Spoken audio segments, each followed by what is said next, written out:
Triple or TV prime time news కి స్వాగతం.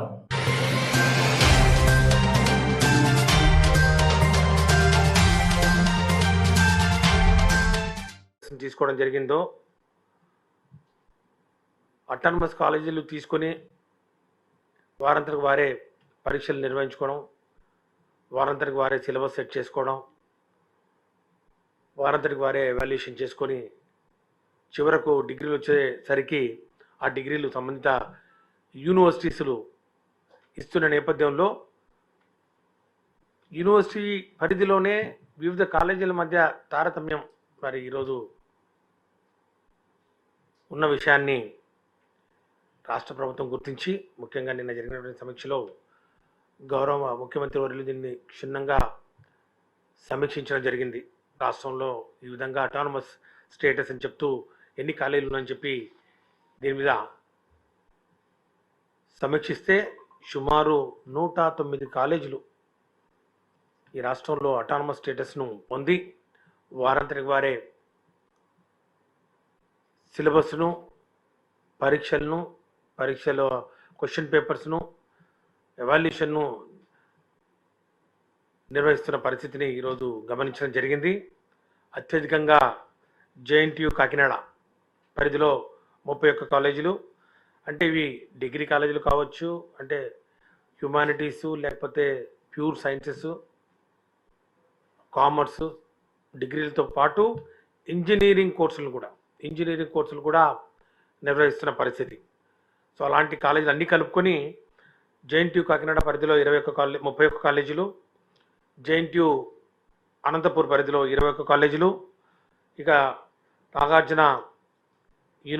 Nagarjuna university పరిధిలో 13 కాలేజీలు, ఆదికవి నన్నయ్య యూనివర్సిటీ రాజమండ్రి పరిధిలో 13 కాలేజీలు, ఆంధ్ర యూనివర్సిటీ విశాఖపట్నం పరిధిలో 11 కాలేజీలు, ఈ విధంగా అన్ని యూనివర్సిటీస్లో కృష్ణా యూనివర్సిటీలో 7, రాయలసీమ యూనివర్సిటీలో 4, కృష్ణదేవరాయ మరి విక్రమ్ సింహపూర్ యూనివర్సిటీలో 2, మరి వెంకటేశ్వర యూనివర్సిటీలో 3, యోగి వేమన కొత్తగా వచ్చిన యోగి వేమన యూనివర్సిటీ కింద కూడా 1 కాలేజీ, మొత్తంగా 109 కాలేజీలు ఈ విధంగా అటానమస్ స్టేటస్ను పొంది మరి వారు ఒక 30% అందులో మేనేజ్మెంట్ కోటా కూడా ఉంటుంది.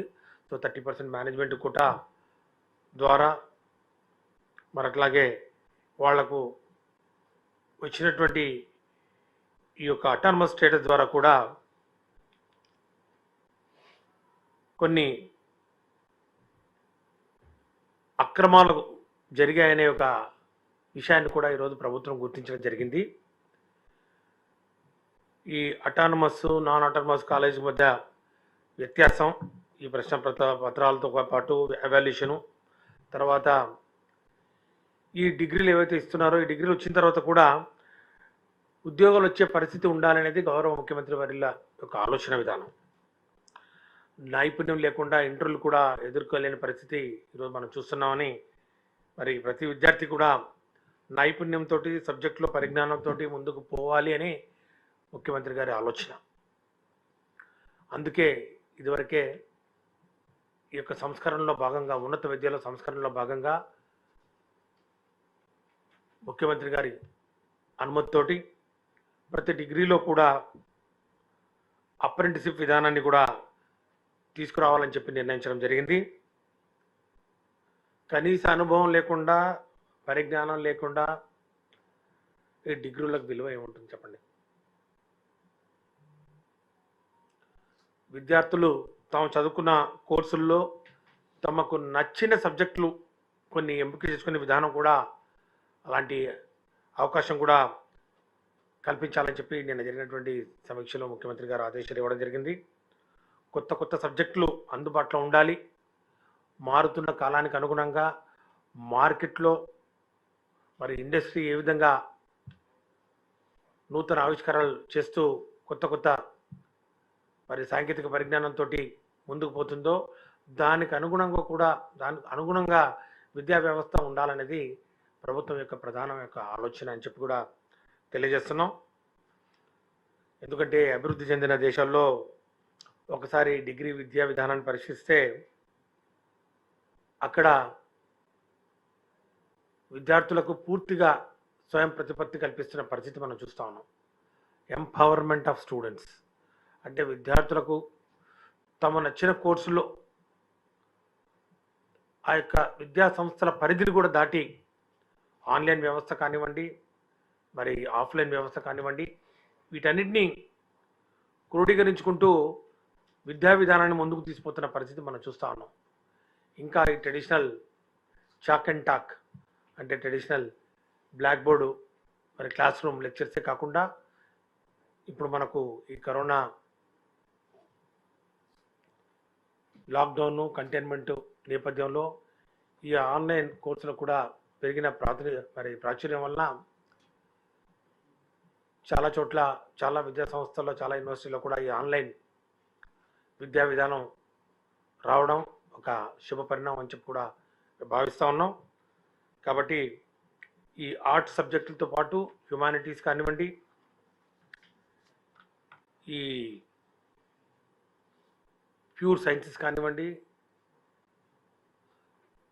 ట్రెడిషనల్ కోర్సెస్, ఇంజనీరింగ్ కోర్సెస్ కానివ్వండి, ఫార్మసీ కోర్సెస్ కానివ్వండి, వీటన్నిటిలో కూడా మారుతున్న కాలానికి అనుగుణంగా మార్కెట్ డిమాండ్ను దృష్టిలో పెట్టుకొని ఈరోజు మీకు అటానమస్ స్టేటస్ ఇచ్చాము. కాబట్టి ఇలాంటి కోర్సుల్లో మీ యొక్క అటానమీని, మీ యొక్క పూర్తిగా మీ యొక్క స్వయం ప్రతిపత్తిని వినియోగించుకోవాలి. కానీ ఎవల్యూషన్లో మాత్రం రాజీ పడకూడదు అనేది ఈరోజు ప్రభుత్వం యొక్క ముఖ్య ఉద్దేశం. ఈ యొక్క డిగ్రీ కోర్సుల్లో కూడా పూర్తిగా పారదర్శకంగా, జవాబుదారీతనంతో విద్యా సంస్థలు పనిచేయాలి.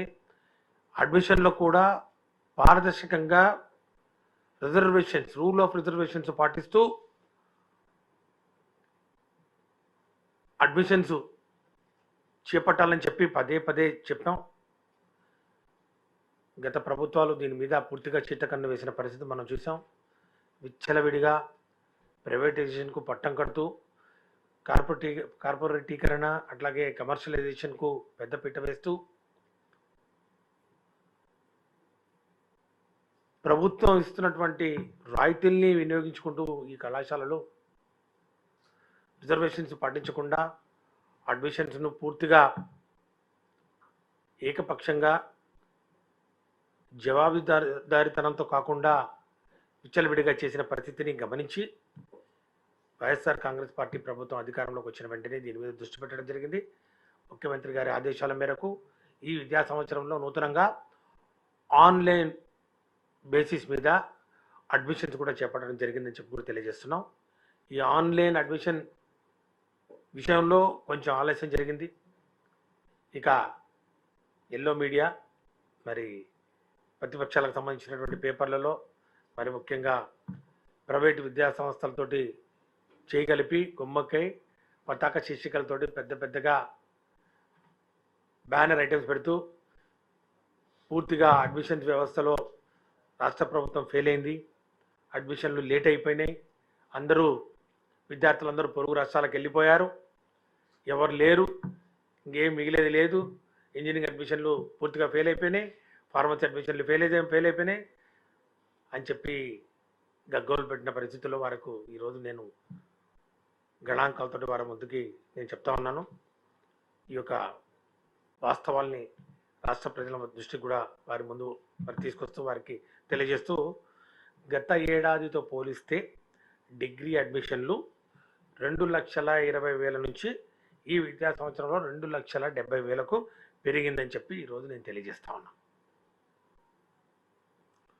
అంటే ఈ ఏడాది డిగ్రీ అడ్మిషన్లో సుమారు 50,000 వరకు పెరుగుదల వచ్చిందని చెప్పి నేను తెలియజేస్తా ఉన్నాను. అంతేకాదు ఈ అడ్మిషన్లలో కూడా పూర్తిగా రిజర్వేషన్స్ ఎస్సీ, ఎస్టీ, బీసీ వాళ్ళందరికీ కలిపితే 60 నుంచి 70% మంది విద్యార్థులకు అడ్మిషన్లు మరి కల్పించడం జరిగింది. మంచి కాలేజీల్లో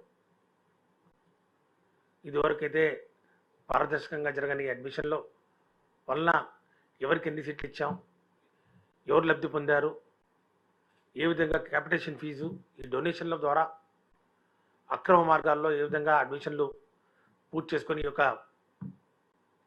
కళాశాలలు అటానమీ అనే ముసుగులో మేము అటానమస్ కాలేజీ కాబట్టి మాకు స్వయం ప్రతిపత్తి యూజీసీ ఇచ్చింది.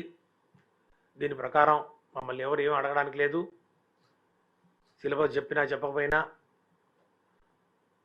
పరీక్షలు ఏదో తూతూ మంత్రంగా నిర్వహిస్తాం. మేమే పరీక్షలు పేపర్లు దిద్దేది కాబట్టి మేమే మార్కులు ఇస్తాం. 80%, 90% రిజల్ట్స్ డిక్లేర్ చేస్తాం. ప్రతి ఒక్కరికి 75% మార్కులు పైబడి ఇస్తున్న పరిస్థితుల్లో వీటన్నిటికీ ఫుల్ స్టాప్ పెడుతూ ఈరోజు ఆన్లైన్ అడ్మిషన్ ద్వారా పారదర్శకంగా అడ్మిషన్ చేసిన తర్వాత విద్యా ప్రమాణాలు పెంచుతూ మరి ఈరోజు ఈ యొక్క విద్యారంగంలో మరొక కీలక నిర్ణయానికి శ్రీకారం చుట్టడం, మరి తద్వారా ఈ అటానమస్ కాలేజీలో పరీక్షా విధానాన్ని పునః పరీక్షిస్తూ మరి సమీక్షిస్తూ నూతన పరీక్షా విధానాన్ని తీసుకొస్తున్నామని చెప్పి కూడా తెలియజేస్తున్నాం. కాబట్టి దీనికి ఏమైనా ఆటంకులు ఉండొచ్చు, నేను కాదనట్లేదు. ఎందుకంటే విద్య అనేది రాజ్యాంగబద్ధంగా ఇది ఉమ్మడి జాబితాలో ఉన్నటువంటి అంశం. కాబట్టి ఉమ్మడి జాబితాలో ఉంది కాబట్టి దీని మీద ఈ విద్యా వ్యవస్థలో మరి తీసుకుంటున్నటువంటి సంస్థాగత మార్పులు కానివ్వండి, లేకపోతే పరిపాలన మార్పులు కానివ్వండి, లేకపోతే సిలబస్ సెట్టింగ్ కానివ్వండి, స్టాండర్డ్స్ కానివ్వండి, ఈ నూతన జాతీయ విద్యా విధానంలో భాగంగా ఈ యూజీసీ కూడా ఈ మరి పూర్తిగా మార్పు చెందుతూ ఉంది. ఇక నూతన విద్యా విధానం ప్రకారం యూజీసీ ఉండదు, నేషనల్ హైయర్ ఎడ్యుకేషన్ మరి కౌన్సిల్ అని చెప్పి ఒకటి మరి కొత్తగా తీసుకొస్తా ఉంది. ఏదేమైనప్పటికీ ఎవరైనా కూడా ఏ వ్యవస్థ అయినా కూడా వ్యవస్థలో మార్పులు, ముఖ్యంగా నాణ్యత ప్రమాణాలు పెంచే విధంగా ఎవరైనా చర్యలు తీసుకుంటే ఎందుకు అడ్డం చెప్తుంది చెప్పండి. కాబట్టి విద్యా సబ్జెక్టు ఈరోజు కంకరెంట్ లిస్ట్లో ఉంది కాబట్టి దాని మీద రూల్స్ కానివ్వండి, చట్టాలు కానివ్వండి కేంద్రం చేయొచ్చు, రాష్ట్రాల్లో చేయొచ్చు. రాష్ట్రాలకు కూడా ఈరోజు మాకు అధికారాలు ఉన్నాయి.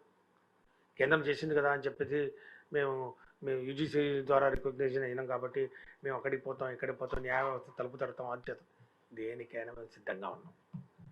మాకు ఇదేం కొత్త కాదు. ఎందుకంటే ముఖ్యమంత్రి గారి ఆదేశాల మేరకు వారు ఎంతో ఆలోచనతోటి విద్యా వ్యవస్థలో సమూలమైన మార్పులు తీసుకురావాలి. ఈ యొక్క అవినీతి ఏదైతే ఉందో లేదా అక్రమార్కాలు ఏవైతే జరిగాయో ఇంతవరకు వాటినన్నింటినీ కూకటి వేళ్లతో పెకిలించి వేయాలనే ఒక ఆలోచనతో ఈరోజు పూర్తిగా సంస్థాగత మార్పుల దగ్గర నుంచి రెగ్యులేటరీ కమిషన్ పెట్టాం, స్కూల్ ఎడ్యుకేషన్కు, హైయర్ ఎడ్యుకేషన్కు. అట్లాగే ఇదివరకు ప్రభుత్వం ఇస్తున్నటువంటి ఈ యొక్క స్కాలర్షిప్లు ఏవైతే ఉన్నాయో అరకొరగా ఉండేవి, అట్లా కాకుండా పూర్తి ఫుల్ ఫియర్ రీఎంబర్స్మెంట్ ఇస్తూ అది కూడా తల్లులకు నేరుగా ట్రాన్స్ఫర్ చేస్తున్న పరిస్థితి. కాబట్టి ఇన్ని వ్యవస్థాగత సంస్థాగత మార్పులు తీసుకొస్తూ వేల కోట్ల రూపాయలు ఈరోజు విద్యారంగంలో పెడుతున్న నేపథ్యంలో ఇక వీటి తర్వాత నెక్స్ట్ మిగిలింది ఈ యొక్క ప్రమాణాలు. ఇది కూడా ఎలక్షన్ హామీలో నవరత్నంలో భాగంగా ఈ రాష్ట్ర ప్రజలకు గౌరవ ముఖ్యమంత్రి గారు ఇచ్చినటువంటి హామీ విద్యా ప్రమాణాల పెరుగుదలని. సో దానిలో భాగంగానే ఈరోజు ఈ యొక్క కార్యక్రమాన్ని తీసుకుంటున్నాం. మరి దీనికి సంబంధించినటువంటి ఏదైనా ఇబ్బందులు ఉంటే వాటిని ఎదుర్కోవడానికి మేము సిద్ధంగా ఉన్నాం. మరి యూజీసీతో కూడా సంప్రదిస్తాం. యూజీసీ మరి తోటి మరి ఏదైనా ఇబ్బందులు ఉంటే కూడా వారి మరి అనుమతితోటే ఈ యొక్క రెగ్యులేషన్స్, రూల్స్ అండ్ రెగ్యులేషన్స్ ఇవన్నీ ఫ్రేమ్ చేస్తాం. అంతేగాని అటానమస్ స్టేటస్ మాకు ఇచ్చింది, మేము తెచ్చుకున్నాం, 10 ఏళ్ల పాటు మాకు అటానమస్ స్టేటస్ ఉంటుంది, 10 ఏళ్ల పాటు మమ్మల్ని ఎవరిని ముట్టడానికి లేదు అని చెప్పి ఈ మేము ఎవరిని లోపలికి రానివ్వమంటే కుదరదు. రాష్ట్రంలో ఉన్నారు, రాష్ట్ర ప్రభుత్వం మరి ఈరోజు కన్సర్న్లతో ఈరోజు అందరూ మరి యొక్క కార్యక్రమాలు నిర్వహించాల్సిన వారి బాధ్యత వారి మీద ఉంది. కాబట్టి మేము ఖచ్చితంగా ఈ యొక్క అటానమస్ కాలేజెస్ ఏవైతే ఉన్నాయో వాటి మీద అకాడమిక్ ఆడిట్ చేస్తాం. అకాడమిక్ ఆడిట్ చేసి గత 5 సంవత్సరాల్లో 3 సంవత్సరాల్లో మీరు ఏ విధంగా ఈ క్వశ్చన్ పేపర్లు సెట్ చేశారు, ఏ విధంగా పరీక్షా పత్రాలు వాల్యుయేషన్ చేశారు, దాని యొక్క నాణ్యత ఎంతవరకు ఉంది, యూనివర్సిటీ క్వశ్చన్ పేపర్స్తో పోలిస్తే అది ఎట్లా ఉంది, ఇవన్నీ తీసి దానికి అనుగుణంగా మార్పులు చేస్తూ ప్రధానమైన ఉద్దేశం డిగ్రీలు సాధించిన తర్వాత ఉద్యోగాలు వచ్చే పరిస్థితిని కల్పించాలి విద్యార్థులకు అనేది ఒక ముఖ్య ఉద్దేశం. సో అది నిన్న గౌరవ ముఖ్యమంత్రి గారు తీసుకున్నటువంటి ఒక కీలక నిర్ణయం. దీన్ని త్వరలో దీని యొక్క విధి విధానాలను కూడా ప్రకటించడం జరుగుతుంది.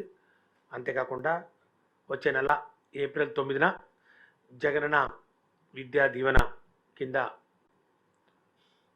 ఫీజు రియంబర్స్మెంట్ను మొదటి క్వార్టర్ నేరుగా తల్లుల అకౌంట్లోకి జమ చేసే కార్యక్రమానికి శ్రీకారం చుడతాం. మరి అట్లాగే ఏప్రిల్ 27న వసతి దీవెన విడుదలపై కూడా మరి ప్రిపేర్డ్నెస్ గురించి నిన్న గౌరవ ముఖ్యమంత్రి గారు సమీక్షించడం జరిగింది. మేము అన్ని మరి విషయాల్ని ముఖ్యమంత్రి గారి దృష్టికి తీసుకురావడం జరిగింది. ఎన్ని లక్షల మంది విద్యార్థులు దీని ద్వారా లబ్ధి పొందనున్నారు, ఎంతమంది ఆన్లైన్లో రిజిస్ట్రేషన్ చేసుకోవడం జరిగింది, ఎంతమంది తల్లిదండ్రుల అకౌంట్లు అప్డేట్ చేసుకోవడం జరిగింది, మరి ముఖ్యంగా వారికి సంబంధించినటువంటి ఈ ఆధార్ డీటెయిల్స్ కానివ్వండి, జ్ఞానభూమి పోర్టల్లో వారు నమోదు చేసుకున్న డీటెయిల్స్ కానీ వాటి మీద కూడా మరి ముఖ్యమంత్రి గారికి పూర్తిగా సమాచారం అందించడం జరిగింది. వారు పూర్తి సంతృప్తిని వ్యక్తం చేస్తూ మరి ఈ యొక్క విద్యా దీవెన ద్వారా అట్లాగే వసతి దీవెన ద్వారా తల్లిదండ్రుల్లో చదువులకు ఇబ్బంది రాదు అనే ఒక భరోసాను ఈరోజు గౌరవ ముఖ్యమంత్రి గారు ఇవ్వడం జరిగిందని చెప్పి మేము భావిస్తూ ఉన్నాం. వీటితో పాటు ముఖ్యమంత్రి గారు ఈ యొక్క పోస్టుల భర్తీపై కూడా ఒక క్యాలెండర్ను విడుదల చేయాలని చెప్పి కూడా చెప్పడం జరిగింది. మరి ఉగాదికి క్యాలెండర్ విడుదల చేసేలా ఏ మరి స్థాయిలో ఎన్ని పోస్టులు ఫిల్అప్ చేస్తున్నాం, మరి కోర్టు ద్వారా కూడా మాకు క్లియరెన్స్ ఇచ్చింది. ఈ ఉన్నత విద్యకు సంబంధించి అసిస్టెంట్ ప్రొఫెసర్స్కు సంబంధించినటువంటి ఈ క్యాడర్ పోస్టులు మరి ఇంతకుముందు జరిగిన ప్రక్రియ పూర్తిగా అస్తవ్యస్తంగా ఉండింది, పూర్తిగా అవకతవకలు జరిగాయని చెప్పి వాటిని రద్దు చేస్తూ మరి గౌరవ హైకోర్టు వారు ఆదేశాలు ఇచ్చిన మేరకు త్వరలోనే దానికి సంబంధించినటువంటి నోటిఫికేషన్ కూడా రేపు ఉగాదికి ఆ క్యాలెండర్లో పొందుపరుస్తామని చెప్పి కూడా తెలియజేస్తున్నాం. అంతేకాకుండా ఈ రాష్ట్రంలో ప్రధానంగా ఉన్నత విద్యకు సంబంధించి 4 యూనివర్సిటీస్ని ఈరోజు ముఖ్యమంత్రి గారు గుర్తించి ఈ 4 యూనివర్సిటీస్ని అంతర్జాతీయ స్థాయిలో అభివృద్ధి చేయాలి, స్టేట్ మరి దేశంలోనే తలమానికంగా ఉండాలని చెప్పి వాటికి సంబంధించినటువంటి ఇన్ఫ్రాస్ట్రక్చర్ కానివ్వండి, ల్యాబొరేటరీస్ కానివ్వండి, వాటికి సంబంధించినటువంటి సిలబస్ సెట్టింగ్ కానివ్వండి, ఎవాల్యుయేషన్ కానివ్వండి చాలా పకడ్బందీగా అమలు చేయాలని చెప్పి రాబోయే రోజుల్లో వాటి మీద ప్రత్యేకమైన దృష్టి పెట్టాలని చెప్పి చెప్పడం జరిగింది. ఆ 4 యూనివర్సిటీస్, ఒకటి Andhra university, 2 SV university, 3 RGKT.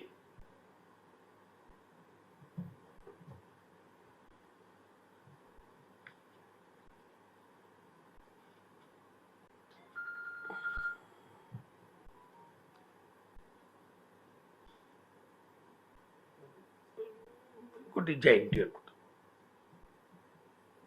4 యూనివర్సిటీస్ని అంతర్జాతీయ స్థాయిలో తీసుకురావాలి కాబట్టి వీటికి ప్రత్యేకంగా మరి దృష్టి పెట్టాలని చెప్పడం జరిగింది. ముఖ్యంగా ఆర్జీకేటీకి సంబంధించి ఒంగోలు, శ్రీకాకుళం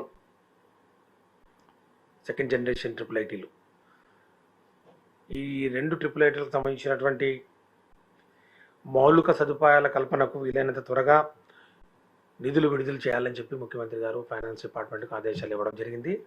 త్వరలోనే ఒంగోలు, శ్రీకాకుళం IIITలకు ఈ యొక్క మౌలిక వసతుల రూపకల్పనకు సంబంధించినటువంటి ఆ యొక్క బిల్డింగ్స్కు త్వరగానే శంకుస్థాపన కార్యక్రమాలు కూడా చేపట్టడం జరుగుతుందని చెప్పి తెలియజేసుకుంటూ ఇతర IIITస్ కూడా దానికి సంబంధించినటువంటి ఈ యొక్క స్టాఫింగ్ కానివ్వండి, సిలబస్ సెట్టింగ్ కానివ్వండి, ఎగ్జామినేషన్స్ కానివ్వండి వాటిల్లో కూడా మరి మార్పులు తీసుకురావడం జరుగుతుందని చెప్పి కూడా తెలియజేస్తాం.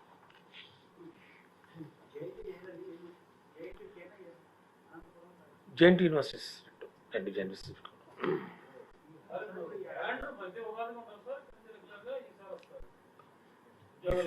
ఈసారి ఉగాదికి క్యాలెండర్ ఇస్తామని చెప్పారు. తర్వాత ప్రతి సంవత్సరం అలాగే ఉండాలనేది మా ఆకాంక్ష.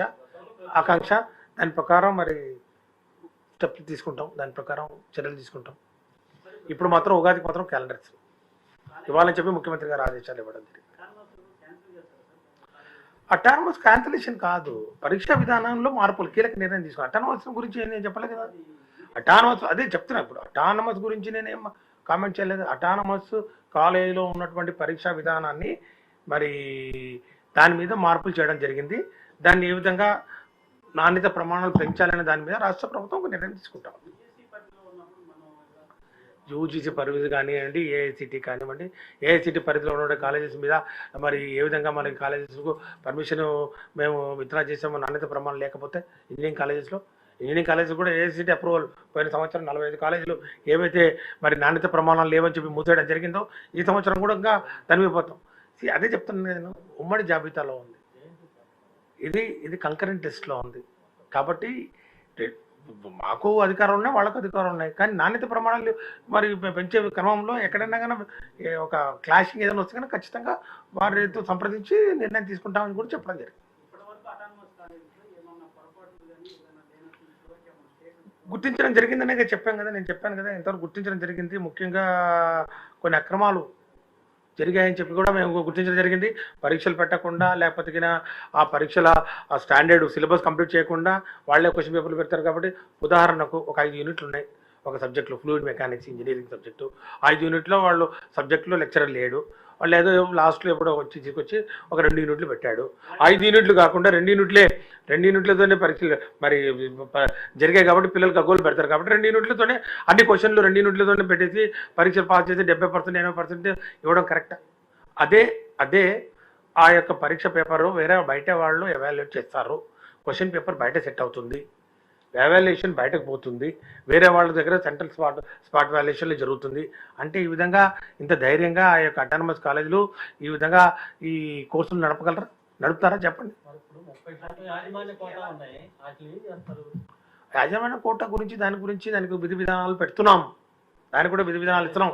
ఎంత ఫీజు వసూలు చేయాలి అని చెప్తా ఉన్నాం. దానికి కూడా 2 times 3 times అనేది చెప్తాం. దానికి ఇక్కడ మీరు కేవలం ఈ విద్యా వ్యాపారం కింద చూడకూడదు. విద్యా వ్యాపారం అని ఈ కేవలం ఫీజుల వరకే చూసుకోవాలి. కాబట్టి మేము అటానమస్ అని చెప్పి దానికి ఏదో అది ఒక పాజిటివ్ సంకేతం కాకుండా ఒక నెగిటివ్ సంకేతం ఇస్తే ఎంతవరకు కరెక్ట్? అటానమస్ కాలేజ్ అంటారా అంటే అటానమస్ కాలేజ్ అంటే ఏంటి? స్టాండర్డ్స్ పెరగాలి, కానీ అటానమస్ కాలేజ్ అంటారా ఈజీగా పాస్ అవుతాం, అటానమస్ కాలేజ్ అంటారా 75% వస్తుంది, అటానమస్ కాలేజ్ పేపర్ ఈజీగా ఉంటుంది. ఇదా మనం మెసేజ్ ఇవ్వాల్సింది. అటానమస్ కాలేజ్ అంటే ఏంటి? స్టాండర్డ్స్ పెరగాలి. అన్నీ నేను అనట్లేదు, ఎక్కడైతే అక్రమాలకు పాల్గొనో వాటి అన్నింటినీ అరికట్టాలనే ఒక ఆలోచనతో ఈరోజు ముఖ్యమంత్రి గారు ఈ నిర్ణయం తీసుకోవడం జరిగింది. సిలబస్ పెంచాలి. ఇది ఈరోజు ఇక్కడి నుంచి కానీ మేము మొదలుపెట్టింది. మేము స్టెప్ బై స్టెప్ వస్తూ ఉన్నాం. ఉదాహరణకు ఫస్ట్ ఇంగ్లీష్ మీడియం పెట్టాం. ఎందుకు పెట్టాం? కాంపిటేటివ్ వరల్డ్లో వాళ్ళు ఫిట్గా ఉండాలి, కాంపిటేటివ్ వరల్డ్లో పోటీ పడాలి. 2 నెక్స్ట్ సిబిఎస్ఈ సిలబస్ తీసుకొస్తున్నాం. ఎందుకు తీసుకొస్తున్నాం? ఈరోజు సివిల్ సర్వీసెస్లో ఎవరినైనా అడగండి, సివిల్ సర్వీస్ ప్రిపేర్ అవుతున్నారంటే కన్నా వాళ్ళు బీటెక్ చదివినా, ఎంటెక్ చదివినా, పిహెచ్డీ చేసినా, ఏ కోచింగ్ సెంటర్కి పోయినా కానీ ఫస్ట్ ఏమని చెప్తారు? CBSE 12th standard 10th standard బుక్లు చదువుకుని రాయా అని చెప్తారు. అవునా కాదా? మీరు చెప్పండి. ఎక్కడికి పోయినా ఎందుకట్లా? సిబిఎస్ఈ సిలబస్ ఏంటి? మన Rajasthan board syllabus, Andhra Pradesh board, Telangana board, లేకపోతే కర్ణాటక బోర్డు సిలబస్ అని చెప్పొచ్చు కదా. లేదు, ఎందుకంటే దానికి ఒక శాంక్టిటీ వచ్చింది, దానికి ఒక క్రెడిబిలిటీ వచ్చింది. సో అందుకు ఒక నిర్ణయం, పోటీ ప్రపంచంలో ఉండాలి. ముఖ్యమంత్రి గారి ఆలోచన 21st century స్కిల్స్ కావాలి. 20 సంవత్సరాల తర్వాత మనకు ఒక డ్రైవర్ అవసరమో లేదో కూడా మనకు తెలియని పరిస్థితుల్లో టెక్నాలజీ ముందుకు పోతా ఉంది. అన్ని రిమోట్ సెన్సిటివ్ ఆర్టిఫిషియల్ ఇంటెలిజెన్స్ తర్వాత ఆగ్మెంటెడ్ రియాలిటీలో ఈరోజు ముందుకు పోతా ఉన్నాం. డ్రైవర్ లేని కార్లు వస్తా అంటే నేను డ్రైవర్ కోర్సు కావాలి అని డ్రైవర్ కోర్సులో పెట్టుకుంటా, నీకు ఐటీఐలో దీంట్లో పెడుతుంటే అవసరం ఆర్టిఫిషియల్ ఇంటెలిజెన్స్ గురించి చావాల్సిన అవసరం ఉందా లేదా?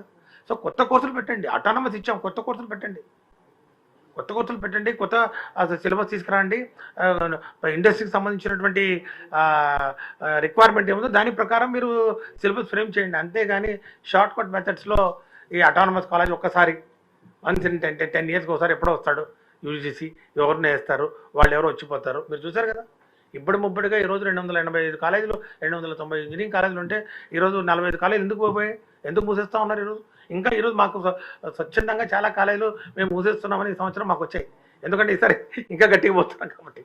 అంటే ఒక డిగ్రీ ఇస్తే డిగ్రీని పెట్టుకొని ఏం చదువుకున్నావా, నాకు బీటెక్ అంటే నీకేం వచ్చాను, నాకు వచ్చు కదా సార్, నేను first class with distinction sir, అది చూడండి సార్ అంటే, సార్ నువ్వు ఫస్ట్ క్లాస్ విత్ డిస్టింక్షన్ చదివావు మరి, కాబట్టి నీకు ఒక చిన్న ప్రోగ్రామ్ రాయి, ఒక అల్గారిథం రాయి, లేకపోతే ఎయిర్ కండిషనింగ్ వర్కింగ్ చెప్పు అంటే చెప్పట్లేదు. ఇది ఈరోజు రాష్ట్ర ప్రభుత్వం ఆంధ్రప్రదేశ్లో ఈ యొక్క నైపుణ్యతకు పెద్దపీట వేస్తూ స్కిల్ ఓరియంటెడ్ ప్రొఫెషనల్ కోర్సెస్ ఉండాలి, దేనికైనా కూడా ఈ యొక్క ఎక్స్పీరియన్స్ ఉండాలి, ఇంటర్న్షిప్ ఉండాలని. బీఏలో ఇంటర్న్షిప్ ఎప్పుడైనా ఊహించామా? బీకామ్ వాళ్ళకి ఎక్కడైనా బయట అటాచ్మెంట్ ఎప్పుడైనా ఊహించామా? 10 నెలలు అటాచ్మెంట్ చేయాలని చెప్తున్నాం. మారుతాం, దానికి బీకామ్ ఆనర్స్ ఇస్తాం, మల్టిపుల్ ఇంటర్స్ మారుతుంటుంది టైం టు టైం. ఎస్ ఉంది, వెరీ వెరీ వెల్ కరెక్ట్. అదే దట్స్ వాట్ యాక్చువల్లీ ఈరోజు దానికోసమే ఈరోజు ఒక యూనివర్సిటీ కూడా పెట్టాలనుకుంటున్నాం, స్కిల్ యూనివర్సిటీ. వాళ్ళకి ఇప్పుడు కోర్సులు ఒకటే కాదు, 2 కోర్సులు కాదు, వందల వేల కోర్సులు ఉన్నాయి. ఇప్పుడు ప్రధానమంత్రి కౌశల్య యోజన అని చెప్పి వాళ్ళు ఒక 100-200 కోర్సులు పెట్టారు. సామెత ఉంది, కూటి కోసం కోటి విద్యలు అన్నట్టు ఎన్ని ఉన్నాయి కోర్సులు. అన్ని లేకుండా నువ్వు ట్రెడిషనల్ కోర్సులతోనే రిస్ట్రిక్ట్ అయిపోయి దాని మీదనే కాన్సన్ట్రేట్ చేస్తూ ఈ ఉద్యోగ అవకాశాలు కల్పించాలంటే ఇబ్బంది పడతాం.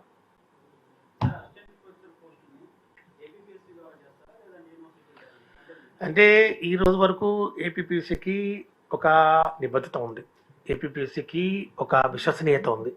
ఏపీపీఎస్సీ అంటే అందరూ కదా, అంటే నేను కూడా యూపీఎస్సీ నుంచి వచ్చిన వాడిని ఇంతకుముందు. సో యూపీఎస్సీ, ఏపీపీఎస్సీ ఈ సర్వీస్ కమిషన్స్కు ఒక గౌరవం, ఒక నిబద్ధత ఉంది. వాళ్ళ టైం టెస్టెడ్ మెథడ్ అంతే కదా. సో అక్కడ కూడా అవకతవకలు దొరుకుతాయని చెప్పి మేము అనుకోవట్లేదు. కాబట్టి as of now I think that is a very safe and then time tested method of recruitment అని మేము భావిస్తున్నాం. Will go for that. ఖాళీలను మరి దాని గురించి మేము ఆ యొక్క వివరాలు సేకరిస్తున్నాం త్వరలోనే. దాని గురించి అప్పుడు లోపల మేము దాని గురించి చేస్తా ఉన్నాం, ఇంకా విధి విధానాలు వర్కౌట్ చేస్తున్నాం. రిక్వైర్మెంట్ అయితే ఉంది, డెఫినెట్గా ముఖ్యమంత్రి గారి దృష్టికి పెట్టడం జరిగింది. ఖచ్చితంగా మరి ఒక నిర్ణయం తీసుకుంటాం. నేను ఇంకా చెప్పలేను, చాలా ఉన్నాయి మామూలు ఎప్పుడులాగే ఎప్పటికన్నా ఇంకా ఎక్కువనే ఉండొచ్చు అనుకుంటాను. దానికి ఇంతంటే మెగా, ఇంతంటే మినీ, ఇంతంటే మేజర్ అని నేను చెప్పలేను కదా. మీరు మెగా అనొచ్చు, మల్టీ మెగా అనొచ్చు, ఏదైనా పేరు పెట్టండి, కానీ వేకెన్సీస్ అయితే మాత్రం సమృద్ధిగా ఉన్నాయి. ఇన్క్లాబ్ టీవీ వీడియోలు మీకు నచ్చినట్లయితే లైక్ చేయండి, షేర్ చేయండి, కమెంట్ చేయడం మర్చిపోకండి. సబ్స్క్రైబ్ చేయని వాళ్ళు వెంటనే సబ్స్క్రైబ్ చేసుకోండి. మా వీడియోలు మీరు వెంటనే చూడాలనుకుంటే కింద ఉన్న గంట సింబల్ని గట్టిగా కొట్టండి.